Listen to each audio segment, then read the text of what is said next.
ಫೋಟೋಗ್ರಾಫರ್ನ ಕರೆಸಿದ್ರೆ ಚೆನ್ನಾಗಿರ್ತಿತ್ತು. ಆದ್ರೂ ಪರವಾಗಿಲ್ಲ, ಪೃಥ್ವಿರಾಜ್ ಅಣ್ಣ ಫ್ರೀಯಾಗಿ ಇದಾರಲ್ವಾ? ಭಾವ ನಡೀರಿ.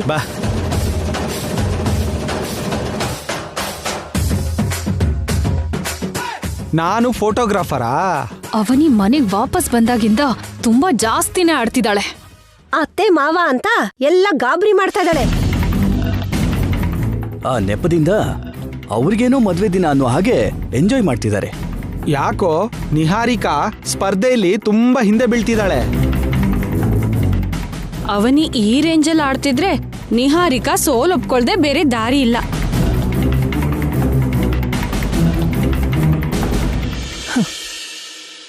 ಏನೋ ವಿಕಾರವಾಗಿ ಕಾಣ್ತಾ ಇದೆ ನಗು.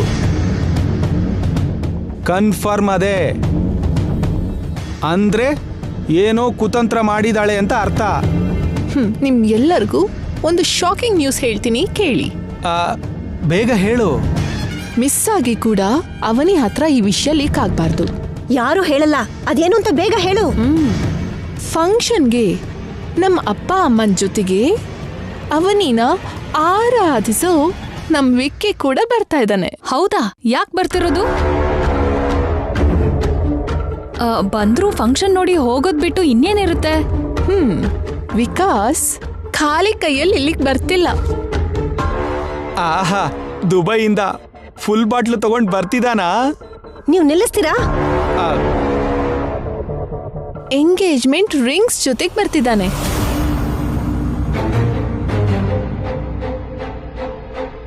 ಎಂಗೇಜ್ಮೆಂಟ್ ರಿಂಗ್ಸಾ?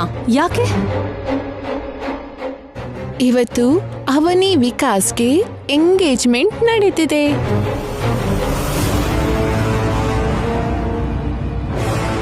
ನಿಜನಾ? ಈ ವಿಷಯ ಅಲ್ಲಿ ನನ್ ಪೇರೆಂಟ್ಸ್ಗೆ, ಇಲ್ಲಿ ನಿಮ್ ಪೇರೆಂಟ್ಸ್ಗೂ ಗೊತ್ತಿದೆ. ಇವಾಗ ನಿಮಗ್ ಗೊತ್ತಾಯ್ತು. ಅವನಿ ಒಪ್ಕೊಳ್ಳಿಲ್ಲ ಅಂದ್ರೆ? ಒಪ್ಕೊಳ್ದೆ ಇನ್ನೇನ್ ಮಾಡ್ತಾಳೆ? ಏನಾದ್ರೂ ಬಲವಾದ ಕಾರಣ ಹೇಳಿದ್ರೆ? ವಿಕಾಸ್ ಒಳ್ಳೆಯವನು ಅಂತ ಅವಳೇ ಸರ್ಟಿಫಿಕೇಟ್ ಕೊಟ್ಟಿದ್ದಾಳಲ್ವಾ, ತಪ್ಪಿಸ್ಕೊಳ್ಳೋ ಅವಕಾಶನೇ ಇಲ್ಲ. Very good. ಅತ್ತೆ ಮಾವನ್ನ ಈ ಸೀಕ್ರೆಟ್ ನಿಶ್ಚಿತಾರ್ಥಕ್ಕೆ ಸರಿಯಾಗಿ ಒಪ್ಸಿದ್ಯಾ? ನಿಹಾರಿಕಾ ಅಂದ್ರೆ ಸುಮ್ನೆನಾ? ಅಯ್ಯೋ ದೊಡ್ಡ ಭಾವ, ಅಕ್ಕ, ಅಣ್ಣ, ಅತ್ಗೆ, ತಂಗೀರ, ಎಲ್ರೂ ಬೇಗ ಬನ್ನಿ ಬನ್ನಿ ಬನ್ನಿ ಬನ್ನಿ. ಕರಿಬೇಡ್ವೆ ತಾಯಿ, ಎಲ್ರ ಹೃದಯನೂ ತಲ್ಲಣಗೊಳ್ತಿದೆ. ಹೋಗ್ಲಿಲ್ಲ ಅಂದ್ರೆ ರೈಲ್ವೆ ಅನೌನ್ಸ್ಮೆಂಟ್ ತರ ಕರೀತಾನೆ ಇರ್ತಾಳೆ. ಹೋಗೋಣ ನಡೀರಿ.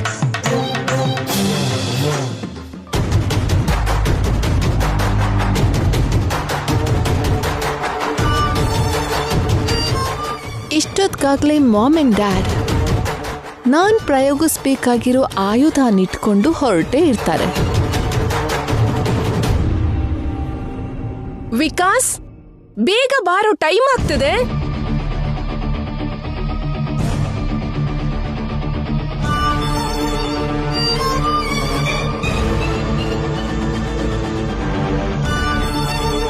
ಈ ಡ್ರೆಸ್ ಚೆನ್ನಾಗಿ ಕಾಣ್ತಿದೆ ಅಲ್ವಾ?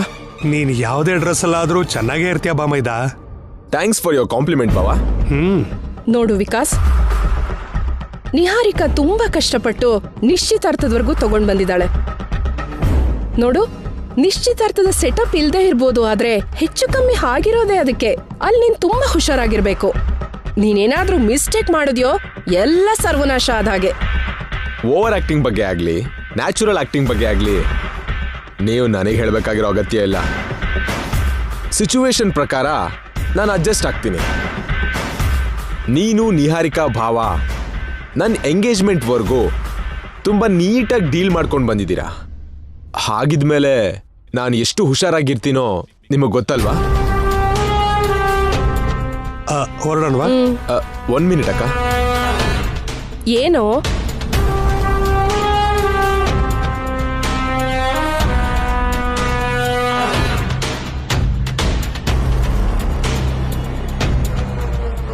ಏನೋ ನಿನ್ನ ಎಕ್ಸ್ಪ್ರೆಷನ್ ಇಂದ ಏನ್ ಚೆನ್ನಾಗಿರುತ್ತೋ ನಮ್ಗೆ ಅರ್ಥ ಆಗ್ತಿಲ್ಲ. ಹೇಗ್ ರಿಯಾಕ್ಟ್ ಆಗ್ಬೇಕು ಕೂಡ ಗೊತ್ತಾಗ್ತಿಲ್ಲ. ಬೇಗ ಹೇಳು ಅಕ್ಕ.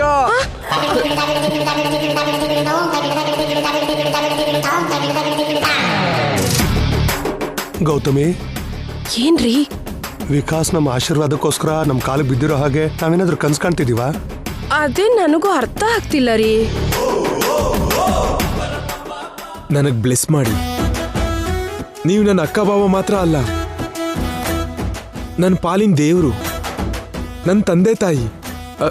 ನನಗೆ ಆಶೀರ್ವಾದ ಮಾಡಿ. ಶೀಘ್ರಮೇವ ಕಲ್ಯಾಣ ಪ್ರಾಪ್ತಿರಸ್ತು. ಹೇಳು.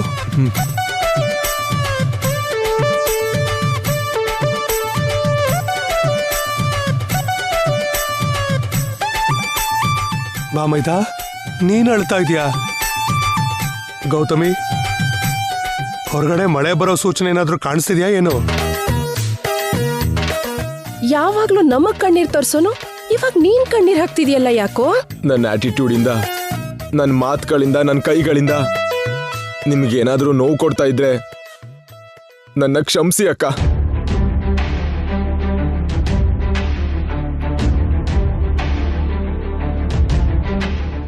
ಅಪ್ಪ ಅಮ್ಮ ದೂರ ಆದ್ಮೇಲೆ ಒಂಟಿಯಾಗಿ ಬದುಕಿದ್ದಕ್ಕೆ ಸ್ವಲ್ಪ ಕೋಪಿಷ್ಟನಾಗಿ ಬದಲಾದೆ.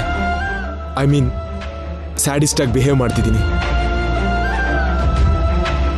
ನನ್ನ ಸಹಿಸ್ಕೋತಿರೋದಕ್ಕೆ ನಿಮಗ್ ನಿಜವಾಗ್ಲೂ ದೇವಸ್ಥಾನ ಕಟ್ಟಿ ಆರಾಧಿಸ್ಬೇಕು. ಲೇ, ನಿನ್ನಲ್ಲಿ ಬದಲಾವಣೆ ನೋಡ್ತಿದ್ರೆ ನಿಜವಾಗ್ಲೂ ನಮಗ್ ತುಂಬಾ ಆಶ್ಚರ್ಯ ಆಗ್ತಿದೆ ಅಲ್ವಾ? ಅದಕ್ಕೆ ಸಡನ್ ಆಗಿ ಬರೋ ಬದಲಾವಣೆನ ನೀವು ನಂಬಾರ್ದು. ಇವಾಗ ನಾನು ಮಾಡಿದ್ದನ್ನ ಕರುಣ ರಸ ಅಂತ ಹೇಳ್ತಾರೆ. ಇಷ್ಟ ಆಕ್ಟಿಂಗ್ ಮಾಡಿದ್ರೆ ಸಾಕ? Rajkumar sir, Vishnuvardhan sir, Ambareesh sir, Shivanna, power star ಎಲ್ರನ್ನೂ ಮಿಕ್ಸ್ ಮಾಡಿ ಇನ್ನೂ ಜಾಸ್ತಿ ತೋರಿಸ್ತೀನಿ. ಯು ಡೋಂಟ್ ವರಿ ಅಕ್ಕ.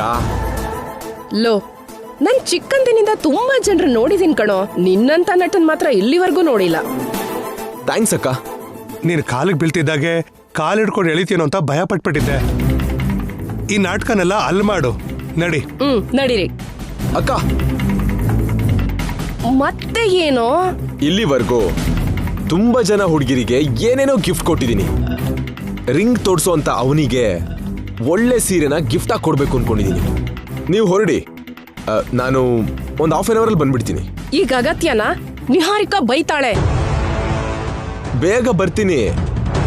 ನೀವು ಹೊರಡಿ ಅಂತ ಹೇಳ್ದೆ ಅಲ್ವಾ ಅಕ್ಕ? ಹೇಳಿದ್ ನಿಮಗೆ. ಹೊರಡಿ. ಬೇಗ ಬಂದ್ಬಿಡು. ನಡೀರಿ.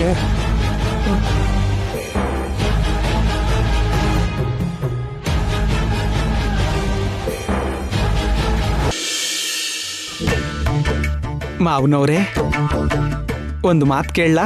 ಬೇಡ ಅಂದ್ ಮಾತ್ರ ನೀನ್ ಸುಮ್ನೆ ಇರ್ತೀಯ? ಕೇಳು.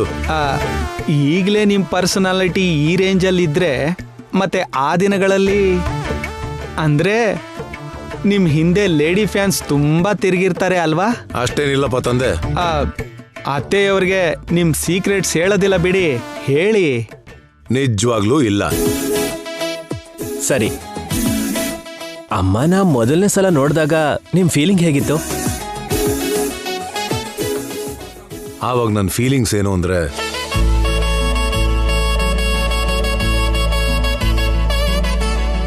ನೀವ್ ಹೇಳಲಿಲ್ಲ ಅಂದ್ರೆ ಒಪ್ಕೊಳ್ಳೋದೇ ಇಲ್ಲ.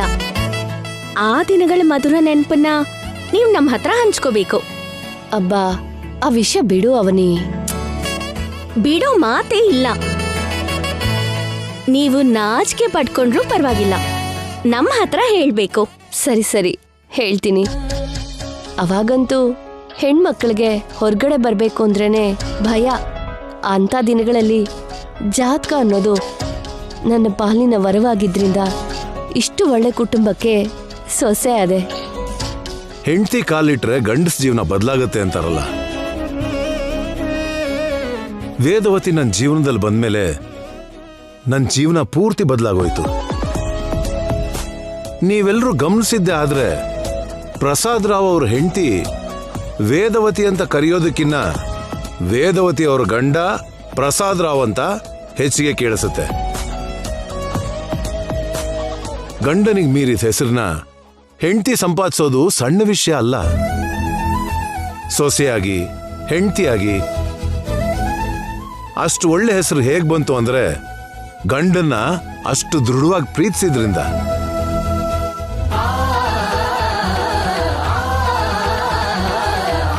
ಹೆಂಡತಿಯಾಗಿ ಯಾವುದೇ ಹೆಣ್ಣಾದ್ರೂ ಕೇಳ್ಕೊಳ್ಳೋದು ಒಂದೇ, ಅವಳ ಅರಿಶಿನ ಕುಂಕುಮ 100 ಕಾಲ ಕ್ಷೇಮವಾಗಿರ್ಬೇಕು ಅಂತ.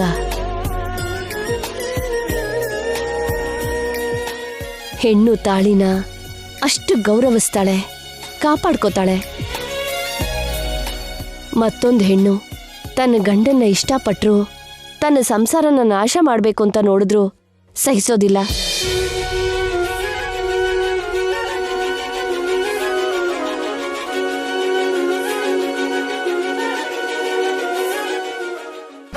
ಒಂದು ಸಲ ನಮ್ಮ ಕೈಯಲ್ಲಿ 3 ಗಂಟೆ ಹಾಕ್ಸ್ಕೊಂಡ್ಮೇಲೆ ನಾವು ಹೆಂಡ್ತಿನ ಸಾಯೋವರೆಗೂ ಬಿಡಬಾರ್ದು.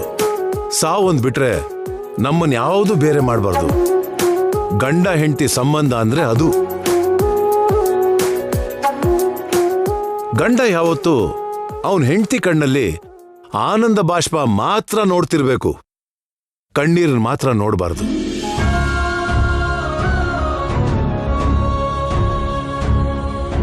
ಯಾಕೆ ಅಂದ್ರೆ ಕಣ್ಣೀರ್ ಹನಿ ತುಂಬಾ ಹಗುರವಾಗಿರುತ್ತೆ, ಆದ್ರೆ ಅದರಲ್ಲಿರೋ ನೋವು ತುಂಬಾ ಭಾರವಾಗಿರುತ್ತೆ. ಗಂಡ ಹೆಂಡತಿ ಬಂಧಕ್ಕೆ ಮುಖ್ಯವಾಗಿ ಬೇಕಾಗಿರೋದು ಏನು ಅಂದ್ರೆ ನಂಬಿಕೆ. ನಂಬಿಕೆ ಇರೋ ಜಾಗದಲ್ಲಿ ಬಂಧಗಳು ಬಲವಾಗುಳಿಯುತ್ತೆ. ತಾಳಿ ಕಟ್ಟಿದ್ಮೇಲೆ ಗಂಡ, ತಾಳಿ ಕಟ್ಟಿಸ್ಕೊಂಡ್ಮೇಲೆ ಹೆಂಡತಿ ಒಬ್ರಿಗೊಬ್ರು ಅರ್ಥ ಮಾಡ್ಕೊಳ್ಬೇಕು.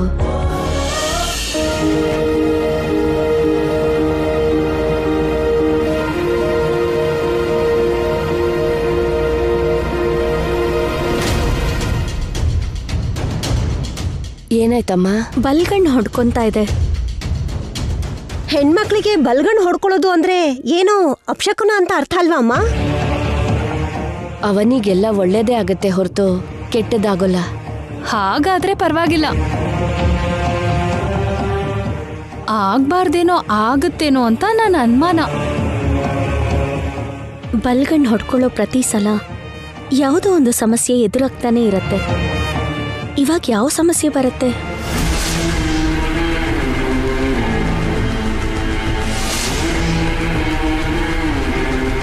ಅಲ್ಲಿ ಏನಾದ್ರೂ ಸಮಸ್ಯೆ ಆದ್ರೆ ಇದಕ್ಕೆ ಬಲಿಯಾಗೋದನ್ನ ತಪ್ಸೋದಕ್ಕಾಗಲ್ಲ.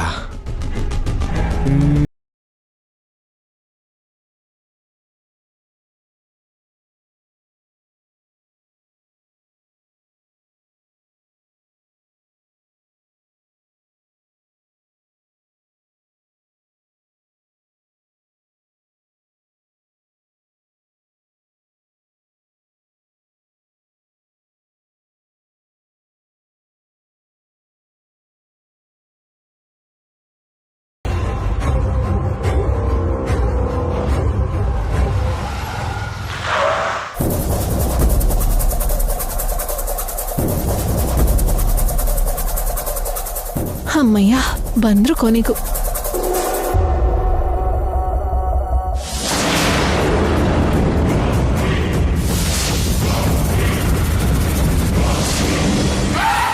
ಈ ನಿಹಾರಿಕಾ ಹೊರಗಡೆ ಯಾಕಿದ್ದಾಳೆ? ಯಾಕಿಷ್ಟು ಟೆನ್ಷನ್ನಲ್ಲಿದ್ದಾಳೆ?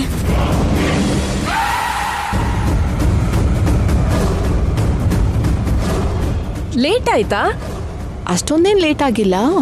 ವಿಕ್ಕಿ ಎಲ್ಲಿ? ಅವನನ್ ಬಿಟ್ಟು ನೀವು ಬಂದಿದ್ದೀರಲ್ಲ. ಬರ್ಬೇಕಾಗಿರೋದು ಅವನು, ಬೇಕಾಗಿರೋದು ಅವನೇ ಅಲ್ವಾ? ಹಿಂದೆ ಏನಾದ್ರೂ ಬರ್ತಿದ್ದಾನಾ? ನಮ್ ಜೊತೆನೆ ಹೊರಟಿದ್ದ. ಕೊನೆ ನಿಮಿಷದಲ್ಲಿ ನೀವು ಹೊರಡಿಯಿಂದ. ಮದ್ವೆ ಅಂತ ಹಠ ಮಾಡ್ತಿದ್ದಾನಲ್ವಾ? ರಿಂಗ್ ಹಾಕಲ್ವಂತ? ಯಾಕೆ ಬರ್ಲಿಲ್ಲ? ಅವನಿಗೆ ಸೀರೆ ತಗೊಂಡ್ ಬರ್ತೀನಿ, ಮೊದ್ಲು ನೀವು ಹೋಗಿ ಅಂತ ಕಳಿಸ್ದ. ಸ್ಯಾಡಿಸ್ಟ್ಗೆ ಅಂತ ಸೆಂಟಿಮೆಂಟ್ಸ್ ಕೂಡ ಇದೆಯಾ? ನಿಮ್ ಜೊತೆನೆ ಬಂದಿದ್ರೆ ಚೆನ್ನಾಗಿತ್ತು. ನಾವ್ ಬಾ ಅಂದ್ರೆ ಬರ್ತಾನ, ಬೇಡ ಅಂದ್ರೆ ಸುಮ್ನಾಗ್ತಾನ. ಆದ್ರೆ ಅವನಿಗೋಸ್ಕರ ಖಂಡಿತ ಬರ್ತಾನೆ. ಇವತ್ ಹೇಗಾದ್ರೂ ಅವನಿ ಕೈಯಲ್ಲಿ ಅವನಿಗೆ ರಿಂಗ್ ಹಾಕ್ಸಿ ಮದ್ವೆ ಕೆಲಸ ಶುರು ಆಗೋ ಹಾಗೆ ಮಾಡ್ಬೇಕು. ಒಳಗಡೆ ಹೋಗೋಣ ಬನ್ನಿ.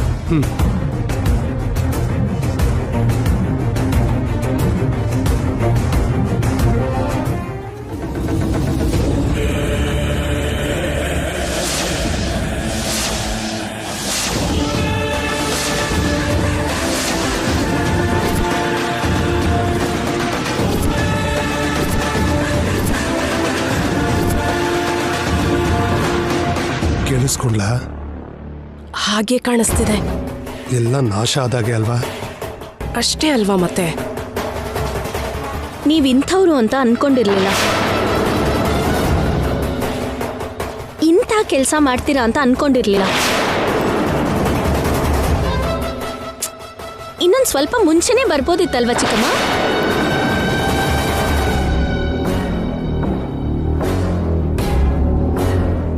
ಅತ್ತೆನ ಮಾವನ್ನ ಮದುಮಗನಾಗಿ ಮದುಮಗಳಾಗಿ ರೆಡಿ ಮಾಡೋದಕ್ಕೆ ನೀವು ಇದ್ರೆ ಚೆನ್ನಾಗಿರತ್ತಲ್ವಾ? ಸರಿ ಸರಿ ಸರಿ, ಇವಾಗಾದ್ರೂ ಬಂದ್ರಲ್ಲ, ಒಳಗ್ ಬನ್ನಿ.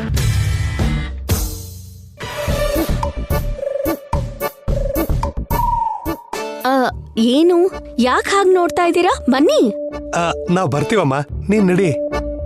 ಓ, ಮಾತಾಡ್ಕೋಬೇಕಾಗಿರೋ ಸೀಕ್ರೆಟ್ಸ್ ಏನಾದ್ರೂ ಇದೆಯಾ? ಸರಿ ಸರಿ ಸರಿ, ಬೇಗ ಮಾತಾಡ್ಕೊಂಡು ಬನ್ನಿ.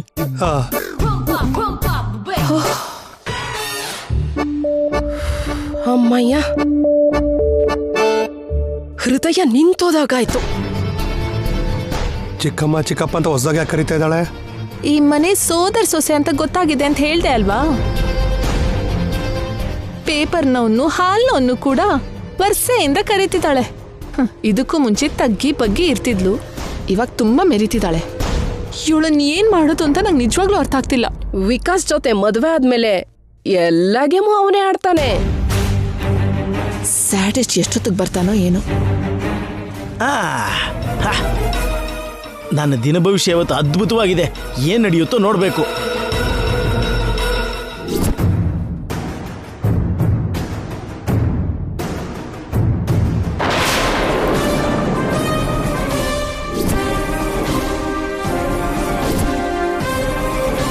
ಈ ಫೋಟೋ ನಾನೆಲ್ಲೋ ನೋಡಿರೋ ಹಾಗಿದೆಯಲ್ಲ. ನಾನು ಅವನಿಂದ ಮದುವೆ ಮಾಡ್ಕೊಳ್ಳೋನು. ಅವನು ಇವನೇ ಅವನು. ಸರಿಯಾಗಿ ಸಿಕ್ಕಾಕೊಂಡ. ಇವನಿಗೊಂದು ರಹಸ್ಯ ಹೇಳಿ ಇವನ ಹತ್ರ ಎಷ್ಟೋ ಅಷ್ಟು ವರ್ಕೌಟ್ ಮಾಡ್ಕೋಬೇಕು. ಅವನಿ, ನಿನ್ನ ಚಂದಕ್ಕೆ ತಕ್ಕ ಸೀರೆನ ತಗೊಂಡ್ ಬರ್ತಿದ್ದೀನಿ. ನಿನಗಿಷ್ಟ ಆಗತ್ತೆ. ನೀನು ಈ ಸೀರೆನ ಉಟ್ಕೋಬೇಕು. ಅವಾಗ ನಾವು ರಿಂಗ್ನ ಬದಲಾಯಿಸ್ಕೋಬೇಕು. ಹಲೋ ಬ್ರದರ್, ನನ್ ಗುರ್ತು ಸಿಕ್ತಾ? ನಾನು ಹುಡುಗಿರ್ನ ಬಿಟ್ರೆ ಹುಡುಗರನ್ನ ನೆನ್ಪಿಟ್ಕೊಳ್ಳಲ್ಲ. ಯಾಕೆ, ಏನಾದ್ರೂ ದೋಷ ಇದೆಯಾ? ಅದೆಲ್ಲ ನಿನಗ್ಯಾಕೆ? ನಾನು ನೆನ್ಪಿಟ್ಕೊಳ್ಳಲ್ಲ ಅಷ್ಟೇ. ಆದ್ರೂ ನೀನು ನೆನ್ಪಿಟ್ಕೊಳ್ಳೋ ಪರ್ಸನ್ ಅಲ್ಲ ಅಲ್ವಾ? ನಾನು ಕೂಡ ನಿಂತರ್ದೋನೆ ಬ್ರದರ್. ನನಗೆ ಯಾರಿಂದ ಲಾಭ ಇರುತ್ತೋ ಅವರನ್ನ ಮಾತ್ರ ನೆನ್ಪಿಟ್ಕೋತೀನಿ.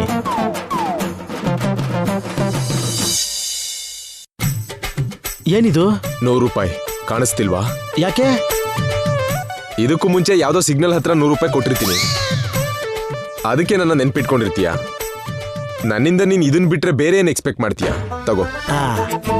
ಲಕ್ಷ್ಮೀ ದೇವಿನ ನಾನು ಯಾವತ್ತೂ ಬೇಡ ಅನ್ನಲ್ಲ. ಲಾಭ ನೋಡು ಬ್ರದರ್, ನೀನ್ ಅನ್ಕೊಂಡ ಹಾಗೆ ನಾನು ಬೆಗ್ಗರ್ ಅಲ್ಲ. ನಿನಗೊಂದು ಭಯಂಕರವಾದ ರಹಸ್ಯನ ಹೇಳ್ಬೇಕು ಅಂತ ಬಂದೆ. ಏನದು? ಸ್ವಲ್ಪ ಕ್ಯಾಶ್ ಕೊಡು. ನನಗ್ ತಗೊಳೋದ್ ಬಿಟ್ರೆ ಕೊಡೋ ಅಭ್ಯಾಸ ಇಲ್ಲ. 100 ರೂಪಾಯಿ ಅಡ್ವಾನ್ಸ್ ಕೊಟ್ಟೆ ಅಲ್ವಾ? ಅದು ಅಡ್ವಾನ್ಸ್ ಅಲ್ಲ. ನೀನು ಭಿಕ್ಷೆ ಅಂತ ಹಾಕಿರ್ಬೋದು, ಆದ್ರೆ ನಾನು ಅಡ್ವಾನ್ಸ್ ಅಂತಾನೆ ಸ್ವೀಕರಿಸಿರೋದು. ನಾನು ಅರ್ಜೆಂಟಾಗಿ ಹೋಗ್ಬೇಕು. ನನ್ನ ತಲೆ ತಿಂದೆ ಬಿಟ್ಬಿಡು. ಅವನಿಗೆ ಸಂಬಂಧಿಸಿರೋ ರಹಸ್ಯ ಹೇಳಿದ್ರು ಕೂಡ ಕೊಡಲ್ವಾ? ಅವನಿಗೆ ಸಂಬಂಧಪಟ್ಟಿದ್ದ ಅಕ್ಷರ ಸಹ ಅವನಿಗೆ ಸಂಬಂಧಪಟ್ಟಿದ್ದೆ.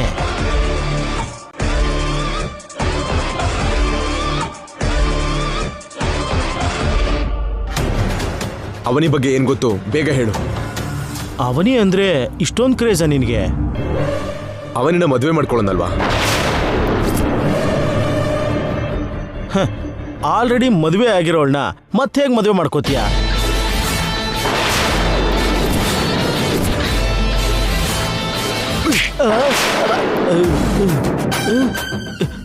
ಯಾಕೆ ಹೊಡೆದೆ? ತಪ್ಪಾಗಿ ಮಾತಾಡ್ದೆ ಅಂದ್ರೆ ಸಾಯಿಸ್ಬಿಡ್ತೀನಿ. ಇವತ್ತು ನನಗೂ ಅವನಿಗೂ ಎಂಗೇಜ್ಮೆಂಟ್. ಅದಕ್ಕೆ ಅವನಿಗೆ ಸೀರೆ ಕೊಡೋದಕ್ಕೆ ತಗೊಂಡು ಹೋಗ್ತಿದ್ದೀನಿ. ನಿಜವಾಗ್ಲೂ ಆಗೋಗಿದೆ ಬ್ರದರ್. ನಿನಗೆ ನಿಜ ಗೊತ್ತಾಗ್ಬೇಕು ಅಂದ್ರೆ ಅವನಿ ಕತ್ತಲ್ಲಿ ತಾಳಿ ಇದೆಯೋ ಇಲ್ವೋ ನೋಡು. ಮದುವೆ ಆಗಿದೆಯಾ ಅಂತ ಕೇಳಿದ್ರೆ ಕಳ್ಳಿ ಸಿಗೋದಿಲ್ಲ. ಮಸಿ ಬಳಿದು ಮೋಸ ಮಾಡಿಬಿಡ್ತಾರೆ. ನೀನೇ ಸ್ವತಃ ಅವನಿ ಕತ್ತಲ್ಲಿ ತಾಳಿ ಇದೆಯೋ ಇಲ್ವೋ ನೋಡು. ನಾನು ಅವನಿಗೆ ಸ್ವಂತ ಭಾವನೆ, ನನ್ನ ಮಾತನ್ನ ನಂಬೇಕು. ಯಾರ ಮದುವೆ ಆಗಿದ್ದಾಳೆ? ಅವನಿ ಗಂಡ ಯಾರು? ಅದೆಲ್ಲ ಇಲ್ಲಿ ಯಾಕೆ, ನೀನೇ ಅಲ್ಲಿಗೆ ಹೋದ್ರೆ ಗೊತ್ತಾಗತ್ತಲ್ವಾ. ಎಲ್ರ ಮುಂದೆ ಕತ್ತಲ್ಲಿರೋ ತಾಳಿ ತೆಗಿ ಅಂತ ಕೇಳು, ಸಿಕ್ಕಾಕೋತಾಳೆ. ತುಂಬಾ ದೊಡ್ಡ ಅನುಮಾನನ ಸೃಷ್ಟಿ ಮಾಡಿದ್ಯಾ. ಅನುಮಾನ ಅಲ್ಲ, ನಿಜ. ನನಗಿಂತ ಮೋಸ ಮಾಡ್ತಿದಾರ?